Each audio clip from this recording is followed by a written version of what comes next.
ਸਤਿ ਸ਼੍ਰੀ ਅਕਾਲ। ਤੁਸੀਂ ਵੇਖ ਰਹੇ ਹੋ ਟੀਵੀ ਪੰਜਾਬ ਤੇ ਮੈਂ ਹਾਂ ਤੁਹਾਡੇ ਨਾਲ ਇੰਦਰਪ੍ਰੀਤ ਕੌਰ ਸੰਘੇੜਾ। ਖਬਰਾਂ ਦੇ ਇਸ ਬੁਲੇਟਿਨ ਵਿੱਚ ਤੁਹਾਡਾ ਸਵਾਗਤ ਹੈ। ਸਭ ਤੋਂ ਪਹਿਲਾਂ ਨਜ਼ਰ ਮਾਰਦੇ ਹਾਂ ਹੈਡਲਾਈਨਸ ਤੇ। LMIA ਦੇ ਨਾਮ ਤੇ ਠੱਗੀ, ਪਾਰਟੀਆਂ ਦੇ ਨਾਮ ਆਏ ਸਾਹਮਣੇ। ਅੱਜ ਤੋਂ PR ਲੈਣੀ ਮਹਿੰਗੀ, ਫੀਸ ਵਿੱਚ ਹੋਇਆ ਵਾਧਾ। 2 ਮਿਲੀਅਨ ਤੋਂ ਵੱਧ ਇਕੱਠਾ ਹੋਇਆ ਫਾਈਲਾਂ ਦਾ ਬੈਕਲੌਗ। ਫਾਈਲਾਂ ਦੇ ਬੈਕਲੌਗ ਵਿੱਚ ਹੋਇਆ ਵਾਧਾ। ਪ੍ਰਦਰਸ਼ਨ ਦੌਰਾਨ ਪੁਲਿਸ ਦੀ ਕਾਰਵਾਈ, 7 ਜਾਣੇ ਗ੍ਰਿਫਤਾਰ, 24 ਵਾਹਨ ਕੀਤੇ ਟੋ।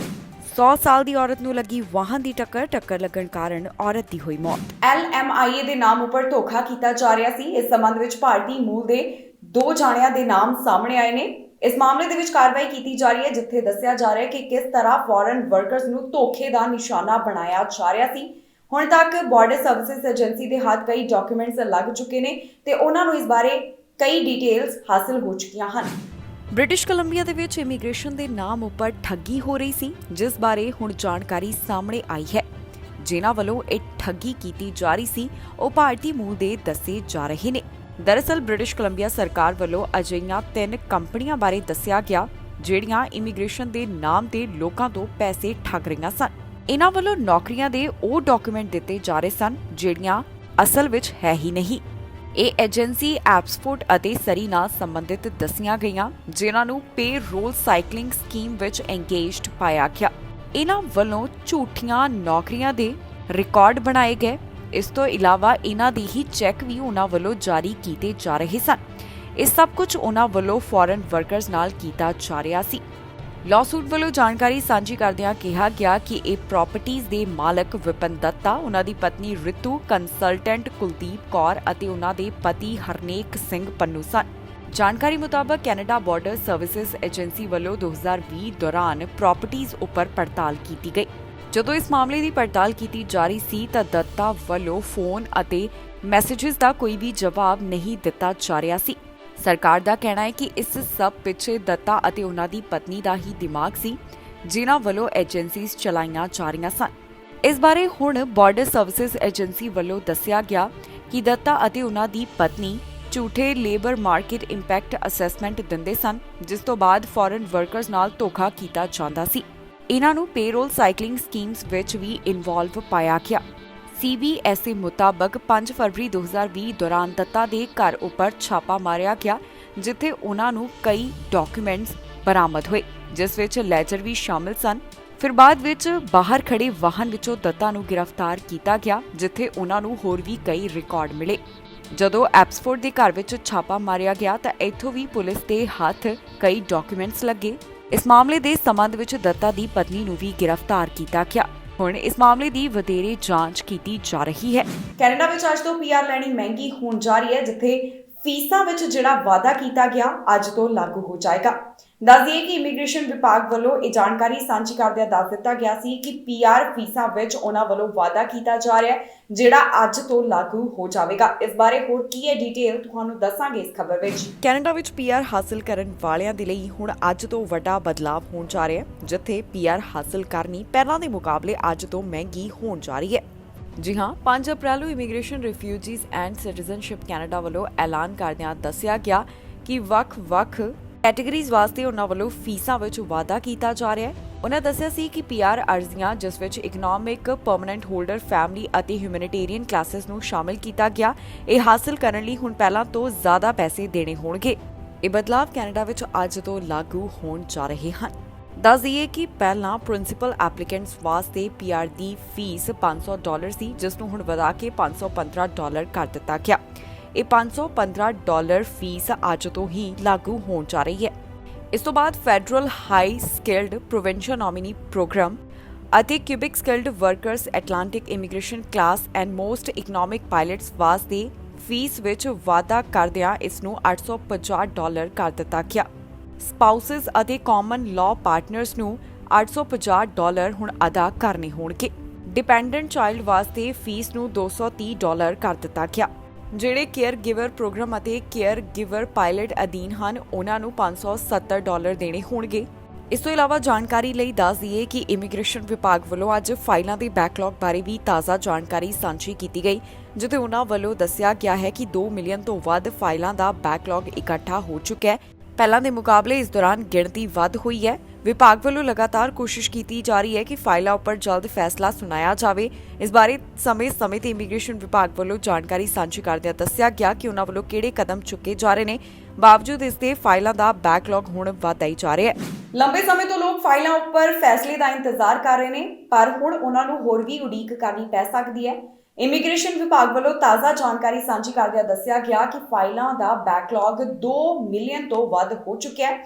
ਪਹਿਲਾਂ ਇਸ ਦੀ ਗਿਣਤੀ 1 ਮਿਲੀਅਨ ਤੋਂ ਵੱਧ ਦੱਸੀ ਗਈ ਸੀ, ਪਰ ਮੌਜੂਦਾ ਸਮੇਂ ਵਿੱਚ ਹੋਰ ਵੀ ਵਾਧਾ ਦਰਜ ਕੀਤਾ ਗਿਆ। ਦੇਖਣਾ ਹੋਵੇਗਾ ਕਿ ਆਉਣ ਵਾਲੇ ਸਮੇਂ ਵਿੱਚ ਇਹਨਾਂ ਫਾਈਲਾਂ ਉੱਪਰ ਕਿਸ ਤਰ੍ਹਾਂ ਤੇ ਕਿੰਨੀ ਛੇਤੀ ਫੈਸਲਾ ਸੁਣਾਇਆ ਜਾਂਦਾ ਹੈ। ਆਪਣੀਆਂ ਫਾਈਲਾਂ ਦੇ ਫੈਸਲੇ ਸੰਬੰਧੀ ਲੋਕਾਂ ਵੱਲੋਂ ਕਾਫੀ ਦੇਰ ਤੋਂ ਇੰਤਜ਼ਾਰ ਕੀਤਾ ਜਾ ਰਿਹਾ ਹੈ।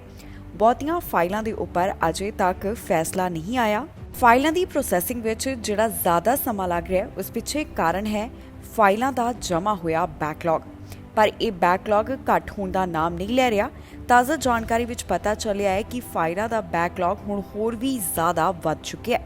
ਇਮੀਗ੍ਰੇਸ਼ਨ ਵਿਭਾਗ ਵੱਲੋਂ ਸਾਂਝੀ ਕੀਤੀ ਗਈ ਜਾਣਕਾਰੀ ਮੁਤਾਬਕ ਇਸ ਸਮੇਂ 2 ਮਿਲੀਅਨ ਤੋਂ ਵੱਧ ਲੋਕ ਅਜਿਹੇ ਨੇ ਜਿਹੜੇ ਫਾਈਲਾਂ ਦੀ ਪ੍ਰੋਸੈਸਿੰਗ ਵਾਸਤੇ ਇੰਤਜ਼ਾਰ ਕਰ ਰਹੇ ਨੇ, ਭਾਵ ਕਿ ਉਹਨਾਂ ਦੀਆਂ ਫਾਈਲਾਂ ਦਾ ਅਜੇ ਤੱਕ ਨਿਪਟਾਰਾ ਨਹੀਂ ਹੋ ਰਿਹਾ।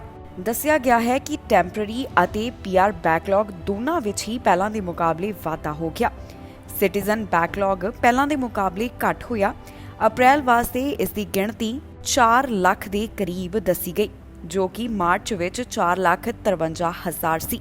ਵਿਭਾਗ ਵੱਲੋਂ ਵੱਖ-ਵੱਖ ਮਹੀਨਿਆਂ ਦੇ ਬੈਕਲੌਗ ਬਾਰੇ ਜਾਣਕਾਰੀ ਦਿੱਤੀ ਗਈ ਹੈ। ਅਪ੍ਰੈਲ ਵਿੱਚ ਫਾਈਲਾਂ ਦਾ ਬੈਕਲੌਗ 2 ਮਿਲੀਅਨ ਤੋਂ ਵੱਧ ਦੱਸਿਆ ਗਿਆ। ਮਾਰਚ ਵਿੱਚ 1.84 ਮਿਲੀਅਨ, ਫਰਵਰੀ ਵਿੱਚ 1.81 ਮਿਲੀਅਨ, ਦਸੰਬਰ ਵਿੱਚ 1.81 ਮਿਲੀਅਨ, ਅਕਤੂਬਰ ਵਿੱਚ 1.79 ਮਿਲੀਅਨ, ਜੁਲਾਈ ਵਿੱਚ 1.44 ਮਿਲੀਅਨ ਦੇ ਕਰੀਬ ਫਾਈਲਾਂ ਦੇ ਬੈਕਲੌਗ ਬਾਰੇ ਜਾਣਕਾਰੀ ਸਾਹਮਣੇ ਆਈ। ਹੁਣ ਵਿਭਾਗ ਵੱਲੋਂ ਇਹ ਵੀ ਜਾਣਕਾਰੀ ਦਿੱਤੀ ਗਈ ਹੈ ਕਿ ਇਹ ਫਾਈਲਾਂ ਦਾ ਬੈਕਲੌਗ ਇੰਨਾ ਜ਼ਿਆਦਾ ਜਮ੍ਹਾਂ ਕਿਉਂ ਹੋ ਗਿਆ। ਉਹਨਾਂ ਦਾ ਕਹਿਣਾ ਹੈ ਕਿ ਜੋ ਇਸ ਸਮੇਂ Canada Ukraine authorization for emergency travel ਚਲਾਇਆ ਜਾ ਰਿਹਾ ਹੈ, ਉਸ ਕਾਰਨ ਇਹਨਾਂ ਫਾਈਲਾਂ ਦੇ ਉੱਪਰ ਫੈਸਲਾ ਦੇਣ ਵਿੱਚ ਉਹਨਾਂ ਨੂੰ ਸਮਾਂ ਲੱਗ ਰਿਹਾ ਹੈ। 29 ਅਪ੍ਰੈਲ ਤੱਕ IRCC ਕੋਲ ਇਸ ਅਧੀਨ 1,80,903 ਅਰਜ਼ੀਆਂ ਪਹੁੰਚੀਆਂ, ਜਿਹੜੀਆਂ Canada Ukraine authorization for emergency travel ਅਧੀਨ ਸਨ। ਇੱਥੇ ਇਹ ਵੀ ਦੱਸਣਯੋਗ ਹੈ ਕਿ ਇਮੀਗ੍ਰੇਸ਼ਨ ਮੰਤਰੀ ਵੱਲੋਂ ਪਿਛਲੇ ਦਿਨੀ ਵੱਡਾ ਐਲਾਨ ਕਰਦਿਆਂ ਕਿਹਾ ਗਿਆ ਕਿ ਜਿਹੜੇ ਕੈਨੇਡੀਅਨ ਐਕਸਪੀਰੀਅੰਸ ਕਲਾਸ ਦੇ ਫੈਡਰਲ ਲੈਵਲ ਦੇ ਡਰਾਅ ਨੇ, ਜੁਲਾਈ ਮਹੀਨੇ ਤੋਂ ਇਹਨਾਂ ਨੂੰ ਮੁੜ ਐਲਾਨ ਕੀਤਾ ਜਾਵੇਗਾ, ਭਾਵ ਕਿ ਵੱਡੇ ਡਰਾਅ ਕੱਢਣ ਦੀ ਸ਼ੁਰੂਆਤ ਕਰ ਦਿੱਤੀ ਜਾਏਗੀ, ਜਿਨ੍ਹਾਂ ਉੱਪਰ ਕਾਫੀ ਲੰਬੇ ਸਮੇਂ ਤੋਂ ਪੌਜ਼ ਲਗਾਇਆ ਗਿਆ ਸੀ। ਹਾਲਾਂਕਿ ਵਿਭਾਗ ਵੱਲੋਂ ਸਮੇਂ-ਸਮੇਂ ਦੇ ਉੱਪਰ ਜਾਣਕਾਰੀ ਦਿੱਤੀ ਗਈ ਹੈ ਕਿ ਉਹਨਾਂ ਵੱਲੋਂ ਇਮੀਗ੍ਰੇਸ਼ਨ ਅੰਦਰ ਸੁਧਾਰ ਲਿਆਉਣ ਵਾਸਤੇ ਕਈ ਕਦਮ ਚੁੱਕੇ ਜਾ ਰਹੇ ਨੇ। ਪਿਛਲੇ ਦਿਨੀ ਬਜਟ ਵਿੱਚ ਵੀ ਇਮੀਗ੍ਰੇਸ਼ਨ ਵਾਸਤੇ ਵੱਡਾ ਐਲਾਨ ਕੀਤਾ ਗਿਆ, ਜਿੱਥੇ $85 ਮਿਲੀਅਨ ਦਾ ਐਲਾਨ ਉਹਨਾਂ ਵਾਸਤੇ ਕੀਤਾ ਗਿਆ ਤਾਂ ਕਿ ਨਿਊ ਕਮਰਸ ਨੂੰ ਜੋ ਪ੍ਰੋਸੈਸਿੰਗ ਵਿੱਚ ਸਮਾਂ ਲੱਗਦਾ ਹੈ, ਉਸ ਨੂੰ ਘੱਟ ਕੀਤਾ ਜਾ ਸਕੇ। ਹੁਣ ਦੇਖਣਾ ਹੋਵੇਗਾ ਕਿ ਫਾਈਲਾਂ ਦੇ ਬੈਕਲੌਗ ਨਾਲ ਆਉਣ ਵਾਲੇ ਦਿਨਾਂ ਵਿੱਚ ਵਿਭਾਗ ਕਿਸ ਤਰ੍ਹਾਂ ਨਿਪਟਦਾ ਹੈ, ਇਸ ਨੂੰ ਕਿਵੇਂ ਘੱਟ ਕੀਤਾ ਜਾਂਦਾ ਹੈ। ਤਾਜ਼ਾ ਜਾਣਕਾਰੀ ਵਿੱਚ ਉਹਨਾਂ ਵੱਲੋਂ ਇਹ ਦੱਸਿਆ ਗਿਆ ਕਿ ਪਹਿਲਾਂ ਦੇ ਮੁਕਾਬਲੇ ਜ਼ਿਆਦਾ ਫਾਈਲਾਂ ਉਹਨਾਂ ਕੋਲ ਜਮ੍ਹਾਂ ਹੋ ਚੁੱਕੀਆਂ ਨੇ ਤੇ ਲੋਕ ਇੰਤਜ਼ਾਰ ਕਰ ਰਹੇ ਹਨ ਕਿ ਉਹਨਾਂ ਦੀਆਂ ਫਾਈਲਾਂ ਤੇ ਕਦੋਂ ਫੈਸਲਾ ਆਵੇ। 100 ਸਾਲ ਦੀ ਔਰਤ ਨੂੰ ਵਾਹਨ ਦੀ ਟੱਕਰ ਲੱਗੀ, ਜਿਸ ਕਾਰਨ ਉਸ ਦੀ ਮੌਤ ਹੋ ਗਈ। ਪੁਲਿਸ ਮਾਮਲੇ ਦੀ ਜਾਂਚ ਕਰ ਰਹੀ ਹੈ। ਉਹਨਾਂ ਵੱਲੋਂ ਅਜੇ ਇਸ ਬਾਰੇ ਬਹੁਤੀ ਡਿਟੇਲ ਸਾਂਝੀ ਨਹੀਂ ਕੀਤੀ ਗਈ ਤੇ ਇਸ ਪੀੜਤ ਦਾ ਨਾਮ ਵੀ ਜਦ ਤੱਕ ਨਹੀਂ ਕੀਤਾ ਗਿਆ। ਨਾਰਥ ਯਾਰਕ ਤੋਂ ਇੱਕ ਅਜਿਹਾ ਮਾਮਲਾ ਸਾਹਮਣੇ ਆਇਆ ਜਿੱਥੇ 100 ਸਾਲ ਦੀ ਔਰਤ ਨੂੰ ਵਾਹਨ ਦੀ ਟੱਕਰ ਲੱਗੀ ਤੇ ਉਸ ਦੀ ਇਸ ਦੌਰਾਨ ਮੌਤ ਹੋ ਗਈ। ਪੁਲਿਸ ਵੱਲੋਂ ਮਾਮਲੇ ਦੀ ਜਾਣਕਾਰੀ ਸਾਂਝੀ ਕਰਦਿਆਂ ਦੱਸਿਆ ਗਿਆ ਕਿ ਨਾਰਥ ਯਾਰਕ ਵਿੱਚ ਇੱਕ SUV ਦੀ 100 ਸਾਲਾ ਔਰਤ ਨੂੰ ਟੱਕਰ ਲੱਗੀ, ਜਿਸ ਕਾਰਨ ਉਹ ਗੰਭੀਰ ਰੂਪ ਵਿੱਚ ਜ਼ਖਮੀ ਹੋ ਗਈ। ਜ਼ਖਮੀ ਹਾਲਤ 'ਚ ਉਸ ਨੂੰ ਹਸਪਤਾਲ ਭਰਤੀ ਕਰਵਾਇਆ ਗਿਆ, ਪਰ ਇੱਥੇ ਉਸ ਦੀ ਜਾਨ ਨਹੀਂ ਬਚ ਸਕੀ। ਟੋਰਾਂਟੋ ਪੁਲਿਸ ਵੱਲੋਂ ਸਾਂਝੀ ਕੀਤੀ ਗਈ ਜਾਣਕਾਰੀ ਮੁਤਾਬਕ ਇਹ ਔਰਤ ਇੱਕ ਪਾਸੇ ਤੇ ਚੱਲ ਰਹੀ ਸੀ, ਜਿਸ ਦੌਰਾਨ ਉਸ ਨੂੰ ਵਾਹਨ ਦੀ ਟੱਕਰ ਲੱਗੀ। ਇਸ ਘਟਨਾ ਨਾਲ ਜੁੜੇ ਹੋਏ ਡਰਾਈਵਰ ਦੀ ਉਮਰ 64 ਸਾਲ ਦੇ ਕਰੀਬ ਦੱਸੀ ਗਈ, ਜਿਸ ਵੱਲੋਂ ਰਾਈਟ ਟਰਨ ਲੈਣ ਦੀ ਕੋਸ਼ਿਸ਼ ਕੀਤੀ ਜਾ ਰਹੀ ਸੀ।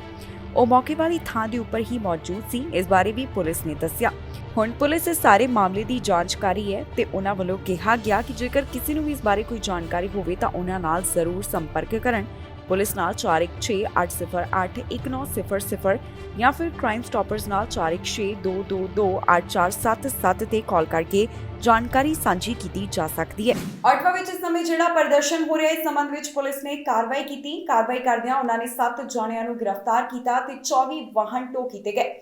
ਸਮੇਂ-ਸਮੇਂ ਤੇ ਪੁਲਿਸ ਵਿਭਾਗ ਵੱਲੋਂ ਇਸ ਬਾਰੇ ਟਵੀਟ ਕੀਤੇ ਜਾ ਰਹੇ ਨੇ ਤੇ ਮੌਜੂਦਾ ਸਥਿਤੀ ਬਾਰੇ ਜਾਣਕਾਰੀ ਦਿੱਤੀ ਜਾ ਰਹੀ ਹੈ। ਹੁਣ ਤੱਕ ਪ੍ਰਦਰਸ਼ਨ ਦੌਰਾਨ ਕੀ ਘਟਨਾਕ੍ਰਮ ਰਿਹਾ, ਤੁਹਾਨੂੰ ਇਸ ਖਬਰ ਵਿੱਚ ਦੱਸਾਂਗੇ। ਆਟਵਾ ਵਿੱਚ ਹੋ ਰਹੇ ਪ੍ਰਦਰਸ਼ਨ ਦੌਰਾਨ ਪੁਲਿਸ ਵੱਲੋਂ ਕਾਰਵਾਈ ਕੀਤੀ ਗਈ। ਉਹਨਾਂ ਵੱਲੋਂ 7 ਜਾਣਿਆਂ ਨੂੰ ਗ੍ਰਿਫਤਾਰ ਕੀਤਾ ਗਿਆ ਤੇ ਨਾਲ ਹੀ ਡਾਊਨਟਾਊਨ ਆਟਵਾ ਤੋਂ 24 ਵਾਹਨ ਵੀ ਟੋ ਕੀਤੇ ਗਏ ਨੇ। ਦਰਅਸਲ ਇੱਥੇ weekend rolling thunder motorcycle rally ਦੌਰਾਨ ਪੁਲਿਸ ਵੱਲੋਂ ਕਾਰਵਾਈ ਕੀਤੀ ਗਈ। ਪ੍ਰਦਰਸ਼ਨ ਦਾ ਅੱਜ ਪਹਿਲਾ ਦਿਨ ਸੀ ਜਦੋਂ ਪੁਲਿਸ ਨੇ ਕਈਆਂ ਨੂੰ ਗ੍ਰਿਫਤਾਰ ਕਰ ਲਿਆ। ਇਸ ਬਾਰੇ ਆਟਵਾ ਪੁਲਿਸ ਵਿਭਾਗ ਵੱਲੋਂ ਟਵੀਟ ਰਾਹੀਂ ਵੀ ਜਾਣਕਾਰੀ ਸਾਂਝੀ ਕੀਤੀ ਗਈ, ਜਿੱਥੇ ਦੱਸਿਆ ਗਿਆ ਕਿ ਕਿੰਨੇ ਜਾਣੇ ਗ੍ਰਿਫਤਾਰ ਹੋਏ ਤੇ ਕਿੰਨੇ ਵਾਹਨ ਮੌਜੂਦਾ ਸਮੇਂ ਟੋ ਕੀਤੇ ਜਾ ਚੁੱਕੇ ਨੇ। ਇਸ ਤੋਂ ਇਲਾਵਾ ਕਈਆਂ ਉੱਪਰ ਚਾਰजेस ਲਗਾਉਣ ਦੀ ਵੀ ਉਹਨਾਂ ਵੱਲੋਂ ਗੱਲ ਕਹੀ ਗਈ ਹੈ।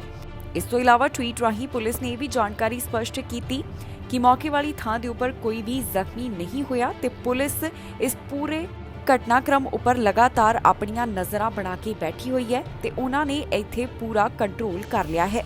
ਦੱਸ ਦਈਏ ਕਿ 7:30 ਵਜੇ ਕਰੀਬ ਵੀ ਇੱਕ ਪੁਲਿਸ ਦਾ ਟਵੀਟ ਸਾਹਮਣੇ ਆਇਆ, ਜਿੱਥੇ ਉਹਨਾਂ ਵੱਲੋਂ ਦੱਸਿਆ ਗਿਆ ਕਿ ਕਿਵੇਂ ਵੱਡੇ ਪੱਧਰ ਦੇ ਉੱਪਰ ਲੋਕ ਇਸ ਖੇਤਰ ਵਿੱਚ ਇਕੱਠੇ ਹੋ ਗਏ ਜਿੱਥੇ ਪ੍ਰੋਟੈਸਟ ਚੱਲ ਰਿਹਾ ਸੀ। ਇਸ ਤੋਂ 20 ਮਿੰਟ ਬਾਅਦ ਪੁਲਿਸ ਨੇ ਇਹ ਜਾਣਕਾਰੀ ਸਭ ਨਾਲ ਸਾਂਝੀ ਕੀਤੀ ਕਿ ਕੁਝ ਗੁੱਸੇ ਵਿੱਚ ਆਏ ਹੋਏ ਲੋਕਾਂ ਨਾਲ ਉਹਨਾਂ ਵੱਲੋਂ ਡੀਲ ਕੀਤਾ ਜਾ ਰਿਹਾ ਹੈ ਤੇ ਪੁਲਿਸ ਵਿਭਾਗ ਸਾਰੇ ਹਾਲਾਤਾਂ ਨੂੰ ਪੂਰੀ ਚੰਗੀ ਤਰ੍ਹਾਂ ਆਪਣੇ ਕਾਬੂ ਵਿੱਚ ਕਰਨ ਦੀ ਕੋਸ਼ਿਸ਼ ਕਰ ਰਿਹਾ ਹੈ। ਇੱਕ ਵੀਡੀਓ ਵੀ ਉਹਨਾਂ ਵੱਲੋਂ ਸਾਂਝੀ ਕੀਤੀ ਗਈ, ਜਿਸ ਵਿੱਚ ਵੇਖਿਆ ਜਾ ਸਕਦਾ ਸੀ ਕਿ ਕਿਵੇਂ ਘਟਨਾ ਵਾਲੀ ਥਾਂ ਦੇ ਉੱਪਰ ਪੁਲਿਸ ਕਰਮਚਾਰੀ ਆਪਣੀ ਡਿਊਟੀ ਨਿਭਾ ਰਹੇ ਸਨ। ਪੁਲਿਸ ਵੱਲੋਂ ਟਵੀਟਸ ਰਾਹੀਂ ਵੀ ਲਗਾਤਾਰ ਆਮ ਲੋਕਾਂ ਨੂੰ ਇਹ ਅਪੀਲ ਕੀਤੀ ਜਾ ਰਹੀ ਸੀ ਕਿ ਉਹ ਸ਼ਾਂਤੀ ਬਣਾ ਕੇ ਰੱਖਣ। ਜ਼ਿਕਰਯੋਗ ਹੈ ਕਿ ਪੁਲਿਸ ਵੱਲੋਂ ਲਗਾਤਾਰ ਚੇਤਾਵਨੀ ਦਿੱਤੀ ਜਾ ਰਹੀ ਸੀ। ਉਹਨਾਂ ਵੱਲੋਂ ਕਿਹਾ ਜਾ ਰਿਹਾ ਸੀ ਕਿ ਰੈਲੀ ਵਿੱਚ ਜਿਹੜੇ ਵਾਹਨ ਸ਼ਾਮਲ ਹੋਣਗੇ ਉਹਨਾਂ ਨੂੰ ਟੋ ਕੀਤਾ ਜਾਵੇਗਾ ਤੇ ਅਜਿਹਾ ਉਹਨਾਂ ਵੱਲੋਂ ਕੀਤਾ ਵੀ ਗਿਆ। 2 ਜਾਣਿਆਂ ਤੇ ਚਾਕੂ ਨਾਲ ਹਮਲਾ ਕਰਨ ਦਾ ਮਾਮਲਾ ਸਾਹਮਣੇ ਆਇਆ। ਪੁਲਿਸ ਵੱਲੋਂ ਇਸ ਸੰਬੰਧ ਵਿੱਚ ਕਈਆਂ ਨੂੰ ਗ੍ਰਿਫਤਾਰ ਵੀ ਕੀਤਾ ਗਿਆ। 2 ਜਾਣਿਆਂ ਦੀ ਜਾਣਕਾਰੀ ਉਹਨਾਂ ਵੱਲੋਂ ਦਿੱਤੀ ਗਈ, ਜਿਨ੍ਹਾਂ ਨੂੰ ਹਿਰਾਸਤ ਵਿੱਚ ਲਿਆ ਗਿਆ। ਫਿਲਹਾਲ ਇਸ ਬਾਰੇ ਬਹੁਤੀ ਡਿਟੇਲ ਅਜੇ ਨਹੀਂ ਦਿੱਤੀ ਗਈ। ਟੋਰਾਂਟੋ ਤੋਂ ਸ਼ੁਰੇਬਾਜ਼ੀ ਦਾ ਮਾਮਲਾ ਸਾਹਮਣੇ ਆਇਆ, ਜਿਸ ਦੌਰਾਨ 2 ਜਾਣੇ ਗੰਭੀਰ ਰੂਪ ਵਿੱਚ ਜ਼ਖਮੀ ਦੱਸੇ ਗਏ ਨੇ। ਟੋਰਾਂਟੋ ਪੁਲਿਸ ਵੱਲੋਂ ਇਸ ਮਾਮਲੇ ਦੀ ਜਾਣਕਾਰੀ ਸਾਂਝੀ ਕਰਦਿਆਂ ਦੱਸਿਆ ਗਿਆ ਕਿ 2 ਜਾਣਿਆਂ ਤੇ ਚਾਕੂ ਨਾਲ ਹਮਲਾ ਕੀਤਾ ਗਿਆ। ਇਹ ਘਟਨਾ 7:20 ਦੇ ਕਰੀਬ ਵਾਪਰੀ। ਆਫੀਸਰਸ ਦਾ ਕਹਿਣਾ ਹੈ ਕਿ ਜਦੋਂ ਮੌਕੇ ਵਾਲੀ ਥਾਂ ਤੇ ਪਹੁੰਚੇ ਤਾਂ ਉਹਨਾਂ ਦੇਖਿਆ ਕਿ 2 ਜਾਣਿਆਂ ਤੇ ਚਾਕੂ ਨਾਲ ਹਮਲਾ ਕੀਤਾ ਗਿਆ, ਜਿਸ ਕਾਰਨ ਉਹ ਜ਼ਖਮੀ ਹਾਲਤ ਵਿੱਚ ਸਨ। ਇਹਨਾਂ ਦੋਹਾਂ ਨੂੰ ਬਾਅਦ ਵਿੱਚ ਪੁਲਿਸ ਵੱਲੋਂ ਹਸਪਤਾਲ ਭਰਤੀ ਕਰਵਾਇਆ ਗਿਆ, ਜਿੱਥੇ ਉਹਨਾਂ ਦਾ ਇਲਾਜ ਚੱਲ ਰਿਹਾ ਹੈ। ਪੁਲਿਸ ਦੇ ਦੱਸਣ ਮੁਤਾਬਕ 2 ਜਾਣਿਆਂ ਨੂੰ ਹਿਰਾਸਤ ਵਿੱਚ ਲਿਆ ਗਿਆ। ਮਾਮਲੇ ਦੀ ਪੜਤਾਲ ਉਹਨਾਂ ਵੱਲੋਂ ਕੀਤੀ ਜਾ ਰਹੀ ਹੈ। ਘਟਨਾ ਨਾਲ ਜੁੜੇ ਹੋਏ ਪੀੜਤਾਂ ਦੇ ਨਾਮ ਅਜੇ ਤੱਕ ਉਹਨਾਂ ਵੱਲੋਂ ਜਨਤਕ ਨਹੀਂ ਕੀਤੇ ਗਏ। ਜਿਹੜੇ 2 ਜਾਣੇ ਹਿਰਾਸਤ ਵਿੱਚ ਹਨ, ਉਹਨਾਂ ਦੇ ਬਾਰੇ ਵੀ ਬਹੁਤੀ ਡਿਟੇਲ ਪੁਲਿਸ ਵੱਲੋਂ ਸਾਂਝੀ ਨਹੀਂ ਕੀਤੀ ਗਈ ਤੇ ਨਾ ਹੀ 2 ਪੀੜਤਾਂ ਦੀ ਤਾਜ਼ਾ ਅਪਡੇਟ ਉਹਨਾਂ ਵੱਲੋਂ ਦਿੱਤੀ ਗਈ ਹੈ।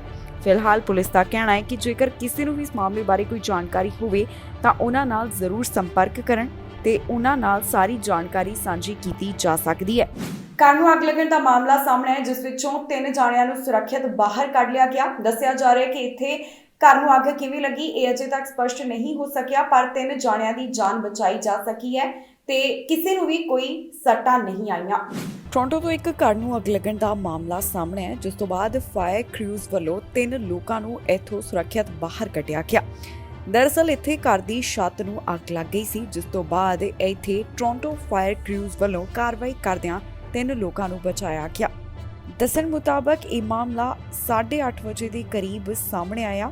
ਫਾਇਰ ਫਾਈਟਰਸ ਵੱਲੋਂ ਜਾਣਕਾਰੀ ਸਾਂਝੀ ਕਰਦਿਆਂ ਦੱਸਿਆ ਗਿਆ ਕਿ ਇੱਥੇ ਕਾਫੀ ਜ਼ਿਆਦਾ ਅੱਗ ਲੱਗ ਚੁੱਕੀ ਸੀ ਤੇ ਹੈਵੀ ਫਲੇਮਸ ਬਾਹਰ ਆ ਰਹੀਆਂ ਸਨ। 3 ਜਾਣੇ ਬਾਹਰ ਨਿਕਲਣ ਦੀ ਕੋਸ਼ਿਸ਼ ਕਰ ਰਹੇ ਸਨ ਤੇ ਟੋਰਾਂਟੋ ਫਾਇਰ ਫਾਈਟਰਸ ਵੱਲੋਂ ਉਹਨਾਂ ਨੂੰ ਸੁਰੱਖਿਅਤ ਬਾਹਰ ਕੱਢਿਆ ਗਿਆ। ਫਿਲਹਾਲ ਰਾਹਤ ਦੀ ਖਬਰ ਇਹ ਰਹੀ ਕਿ ਇੱਥੇ ਕੋਈ ਵੀ ਜਾਨੀ ਨੁਕਸਾਨ ਨਹੀਂ ਹੋਇਆ। ਕਿਸੇ ਦੇ ਵੀ ਜ਼ਖਮੀ ਹੋਣ ਦੀ ਕੋਈ ਖਬਰ ਸਾਹਮਣੇ ਨਹੀਂ ਆਈ। ਫਿਲਹਾਲ ਇਹ ਸਪਸ਼ਟ ਨਹੀਂ ਹੋ ਸਕਿਆ ਕਿ ਇੱਥੇ ਅੱਗ ਕਿਵੇਂ ਲੱਗੀ। ਇਹ ਪਤਾ ਕਰਨ ਦੀ ਕੋਸ਼ਿਸ਼ ਕੀਤੀ ਜਾ ਰਹੀ ਹੈ। ਜਿਹੜੇ 3 ਜਾਣਿਆਂ ਨੂੰ ਸੁਰੱਖਿਅਤ ਬਾਹਰ ਕੱਢਿਆ ਗਿਆ, ਉਹਨਾਂ ਦੇ ਨਾਮ ਅਜੇ ਜਨਤਕ ਨਹੀਂ ਕੀਤੇ ਗਏ। ਫਿਲਹਾਲ ਮਾਮਲੇ ਦੀ ਜਾਂਚ ਜਾਰੀ ਹੈ, ਜਿਸ ਤੋਂ ਬਾਅਦ ਬਾਕੀ ਦੀ ਅਪਡੇਟ ਸਾਂਝੀ ਕੀਤੀ ਜਾਵੇਗੀ। ਹਾਦਸੇ ਵਿੱਚ ਇੱਕ ਦੀ ਮੌਤ ਹੋ ਗਈ। ਪੁਲਿਸ ਮਾਮਲੇ ਦੀ ਜਾਂਚ ਕਰ ਰਹੀ ਹੈ। ਹਾਦਸੇ ਦੇ ਕਾਰਨ ਪਤਾ ਲਗਾਉਣ ਦੀ ਕੋਸ਼ਿਸ਼ ਜਾਰੀ ਹੈ। ਬਰਲਿੰਗਟਨ ਨੇੜੇ ਇੱਕ ਹਾਦਸਾ ਵਾਪਰਿਆ, ਜਿਸ ਵਿੱਚ 74 ਸਾਲਾ ਵਿਅਕਤੀ ਦੀ ਮੌਤ ਹੋ ਗਈ। ਪੁਲਿਸ ਵੱਲੋਂ ਇਸ ਬਾਰੇ ਜਾਣਕਾਰੀ ਸਾਂਝੀ ਕੀਤੀ ਗਈ, ਜਿੱਥੇ ਓਨਟਾਰੀਓ ਪੁਲਿਸ ਵੱਲੋਂ ਦੱਸਿਆ ਗਿਆ ਕਿ ਇਹ ਮਾਮਲਾ 11 ਵਜੇ ਦੇ ਕਰੀਬ ਹਾਈਵੇ 403 ਨੇੜੇ ਵਾਪਰਿਆ। ਇਸ ਦੌਰਾਨ ਹਾਦਸੇ ਵਿੱਚ ਇੱਕ ਵਿਅਕਤੀ ਦੀ ਮੌਤ ਹੋ ਗਈ, ਜਿਸ ਦੀ ਉਮਰ 74 ਸਾਲ ਦੇ ਕਰੀਬ ਦੱਸੀ ਗਈ।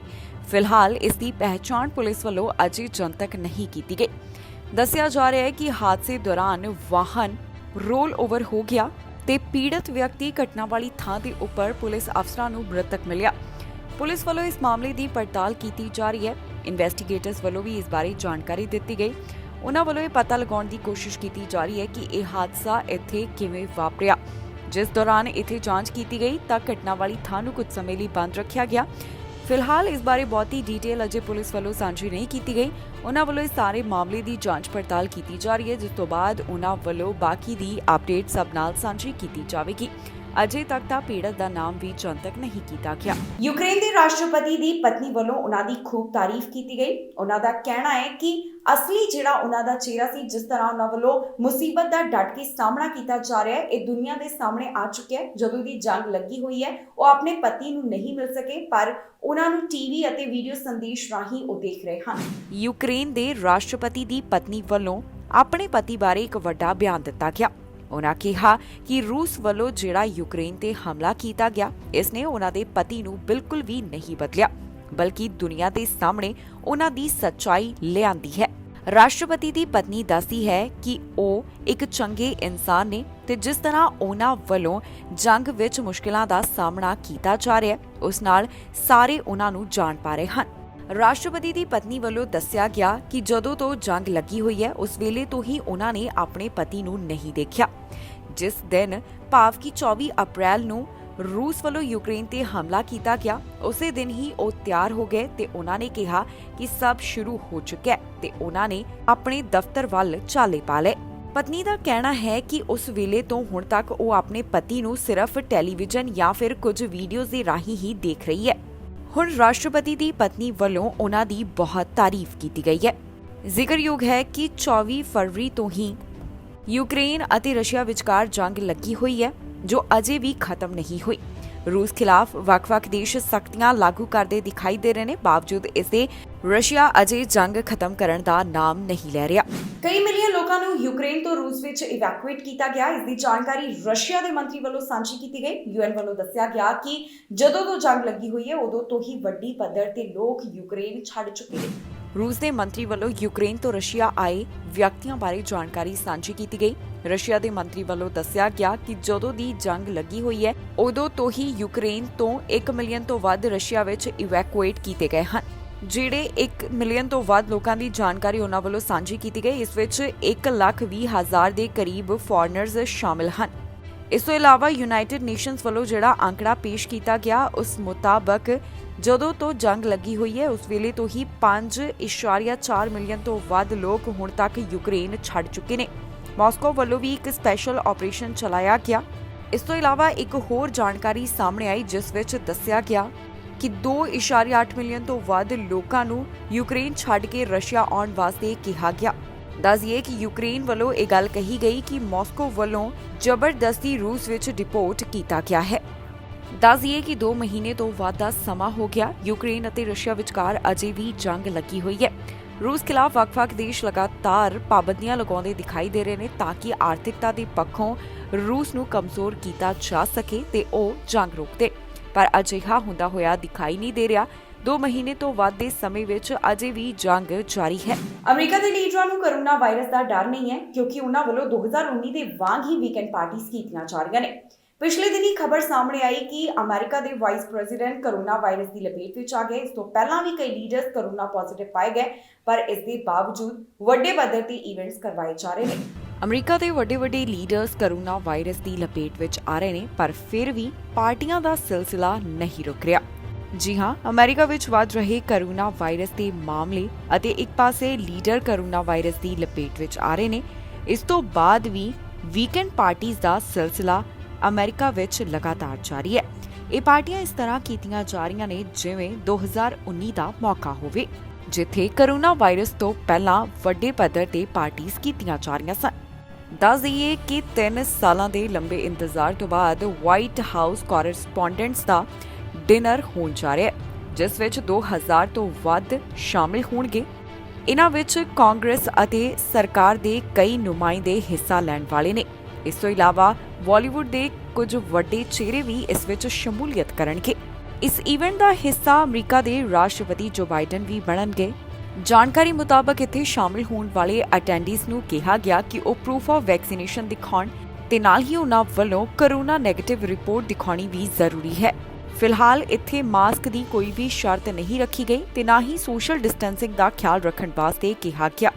ਜਾਣਕਾਰੀ ਮੁਤਾਬਕ ਅਮਰੀਕਾ ਦੇ ਰਾਸ਼ਟਰਪਤੀ ਇਸ ਮੌਕੇ ਤੇ ਖਾਸ ਖਿਆਲ ਰੱਖਣਗੇ।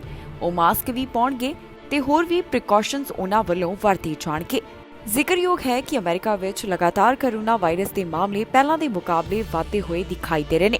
ਕਈ ਵੱਡੇ ਲੀਡਰਸ ਕਰੋਨਾ ਪੋਜ਼ਿਟਿਵ ਪਾਏ ਜਾ ਚੁੱਕੇ ਨੇ। ਪਿਛਲੇ ਹਫ਼ਤੇ ਜਾਣਕਾਰੀ ਸਾਹਮਣੇ ਆਈ ਕਿ ਅਮਰੀਕਾ ਦੀ ਵਾਈਸ ਪ੍ਰੈਜ਼ੀਡੈਂਟ ਕਮਲਾ ਹੈਰਿਸ ਕਰੋਨਾ ਵਾਇਰਸ ਦੀ ਲਪੇਟ ਵਿੱਚ ਆ ਗਏ ਹਨ।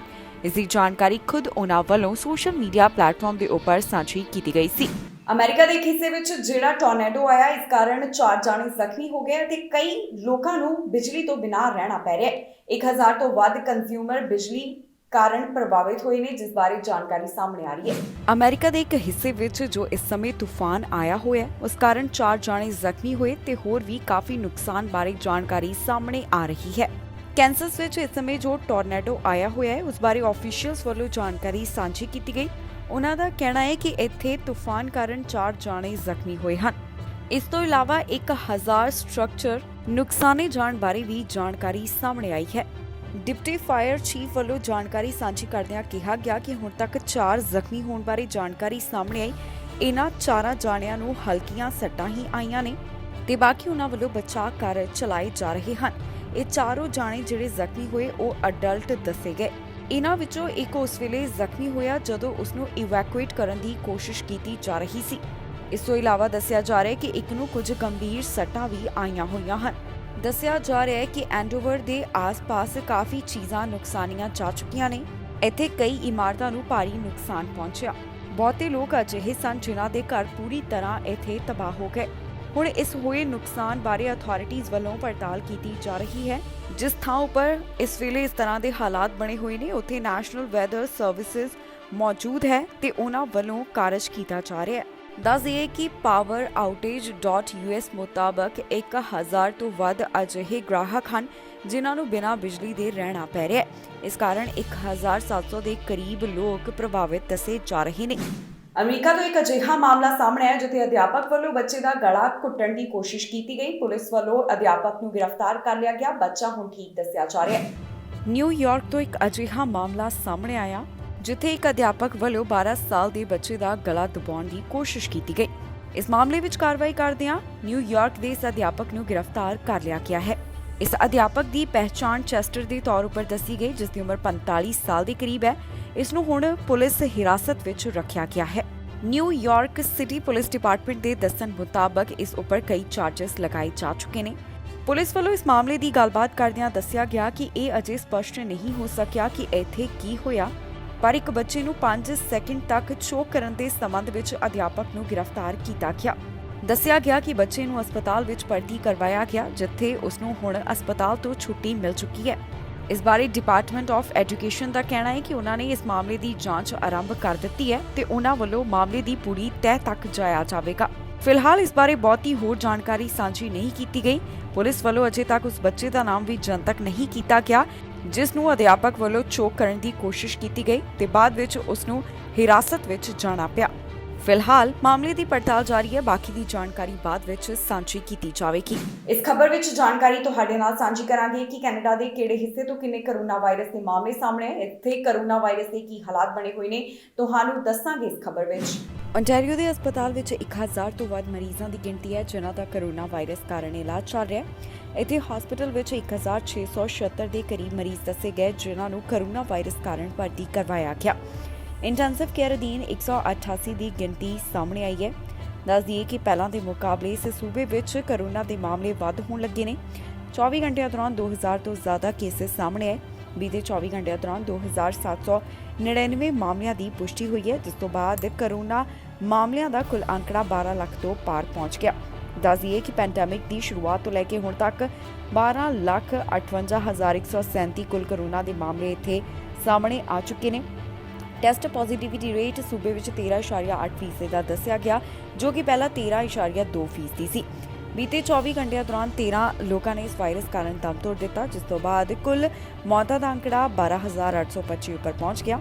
ਵੈਕਸੀਨੇਸ਼ਨ ਦੀ ਜਾਣਕਾਰੀ ਮੁਤਾਬਕ 91% ਤੋਂ ਵੱਧ ਲੋਕਾਂ ਵੱਲੋਂ ਕੋਵਿਡ-19 ਵੈਕਸੀਨ ਦੀਆਂ ਦੋਨੋਂ ਡੋਜ਼ਸ ਹਾਸਲ ਕੀਤੀਆਂ ਜਾ ਚੁੱਕੀਆਂ ਨੇ। 90% ਤੋਂ ਵੱਧ ਉਹ ਹਨ ਜਿਨ੍ਹਾਂ ਨੇ ਕੋਵਿਡ-19 ਵੈਕਸੀਨ ਦਾ ਪਹਿਲਾ ਟੀਕਾ ਹਾਸਲ ਕਰ ਲਿਆ। 3 ਟੀਕੇ ਲਗਵਾਉਣ ਵਾਲਿਆਂ ਦੀ ਵੀ ਗਿਣਤੀ ਸੂਬੇ ਵਿੱਚ ਕਾਫੀ ਦੱਸੀ ਜਾ ਰਹੀ ਹੈ। ਕਿਬੇਕ ਵਿੱਚ ਪਹਿਲਾਂ ਦੇ ਮੁਕਾਬਲੇ ਕੋਰੋਨਾ ਵਾਇਰਸ ਦੇ ਮਾਮਲੇ ਵੱਧ ਹੋਣ ਲੱਗੇ ਨੇ, ਜਿੱਥੇ ਹਸਪਤਾਲ ਵਿੱਚ 2000 ਤੋਂ ਵੱਧ ਦੀ ਗਿਣਤੀ ਦੱਸੀ ਗਈ। ਹਸਪਤਾਲ ਵਿੱਚ ਇਸ ਸਮੇਂ 2290 ਨੇ ਜਿਨ੍ਹਾਂ ਦਾ ਕੋਰੋਨਾ ਵਾਇਰਸ ਕਾਰਨ ਇਲਾਜ ਚੱਲ ਰਿਹਾ ਹੈ। ਇੰਟੈਂਸਿਵ ਕੇਅਰ ਅਧੀਨ 81 ਦਾ ਅੰਕੜਾ ਸਾਂਝਾ ਕੀਤਾ ਗਿਆ। ਪ੍ਰੋਵਿੰਸ ਵਿੱਚ 24 ਘੰਟੇ ਦੌਰਾਨ 1000 ਤੋਂ ਜ਼ਿਆਦਾ ਮਾਮਲੇ ਸਾਹਮਣੇ ਆਏ ਨੇ। ਇੱਥੇ ਬੀਤੇ 24 ਘੰਟਿਆਂ ਦੌਰਾਨ 1649 ਮਾਮਲੇ ਸਾਹਮਣੇ ਆ ਚੁੱਕੇ ਹਨ ਤੇ 26 ਮੌਤਾਂ ਇਸ ਵਾਇਰਸ ਕਾਰਨ ਦਰਜ ਕੀਤੀਆਂ ਗਈਆਂ। ਪੈਂਡੈਮਿਕ ਦੀ ਸ਼ੁਰੂਆਤ ਤੋਂ ਲੈ ਕੇ ਹੁਣ ਤੱਕ ਕੁੱਲ 10 ਲੱਖ ਤੋਂ ਵੱਧ ਕੇਸਿਸ ਸਾਹਮਣੇ ਆਏ। 14977 ਮੌਤਾਂ ਇਸ ਵਾਇਰਸ ਕਾਰਨ ਹੋ ਗਈਆਂ। ਵੈਕਸੀਨੇਸ਼ਨ ਦੀ ਜਾਣਕਾਰੀ ਮੁਤਾਬਕ 5 ਸਾਲ ਤੇ ਇਸ ਤੋਂ ਵੱਧ ਉਮਰ ਵਾਲਿਆਂ ਵਿੱਚ 91% ਆਬਾਦੀ ਵੱਲੋਂ ਕੋਵਿਡ-19 ਵੈਕਸੀਨ ਦੀ ਪਹਿਲੀ ਡੋਜ਼, 87% ਵੱਲੋਂ ਕੋਵਿਡ-19 ਵੈਕਸੀਨ ਦੀਆਂ 2 ਡੋਜ਼ ਤੇ 54% ਦੀ ਆਬਾਦੀ ਉਹ ਹੈ ਜਿਨ੍ਹਾਂ ਨੇ ਕੋਵਿਡ-19 ਵੈਕਸੀਨ ਦੇ ਤਿੰਨੋਂ ਟੀਕੇ ਹਾਸਲ ਕਰ ਲਏ ਨੇ। ਇਸ ਦੇ ਨਾਲ ਹੀ ਜਾਂਦੇ ਇੱਕ ਵਾਰ ਫਿਰ ਤੋਂ ਨਜ਼ਰ ਮਾਰਦੇ ਹਾਂ ਹੈਡਲਾਈਨਸ ਤੇ। LMIA ਦੇ ਨਾਮ ਤੇ ਠੱਗੀ, ਭਾਰਤੀਆਂ ਦੇ ਨਾਮ ਆਏ ਸਾਹਮਣੇ। ਅੱਜ ਤੋਂ PR ਲੈਣੀ ਮਹਿੰਗੀ, ਫੀਸ ਵਿੱਚ ਹੋਇਆ ਵਾਧਾ। 2 ਮਿਲੀਅਨ ਤੋਂ ਵੱਧ ਇਕੱਠਾ ਹੋਇਆ ਫਾਈਲਾਂ ਦਾ ਬੈਕਲੌਗ, ਫਾਈਲਾਂ ਦੇ ਬੈਕਲੌਗ ਵਿੱਚ ਹੋਇਆ ਵਾਧਾ। ਪ੍ਰਦਰਸ਼ਨ ਦੌਰਾਨ ਪੁਲਿਸ ਦੀ ਕਾਰਵਾਈ, 7 ਜਣੇ ਗ੍ਰਿਫਤਾਰ, 24 ਵਾਹਨ ਕੀਤੇ ਟੋ। 100 ਸਾਲ ਦੀ ਔਰਤ ਨੂੰ ਲੱਗੀ ਵਾਹਨ ਦੀ ਟੱਕਰ ਲੱਗਣ ਕਾਰਨ ਔਰਤ ਦੀ ਹੋਈ ਮੌਤ। ਖਬਰਾਂ ਦੇ ਇਸ ਬੁਲੇਟਿਨ ਵਿੱਚ ਨਹੀਂ ਫਿਲਹਾਲ ਮੈਨੂੰ ਇੰਦਰਪ੍ਰੀਤ ਕੌਰ ਸੰਗੇੜਾ ਨੂੰ ਦਿਓ ਇਜਾਜ਼ਤ ਤੇ ਤੁਸੀਂ ਵੇਖਦੇ ਰਹੋ ਟੀਵੀ ਪੰਜਾਬ।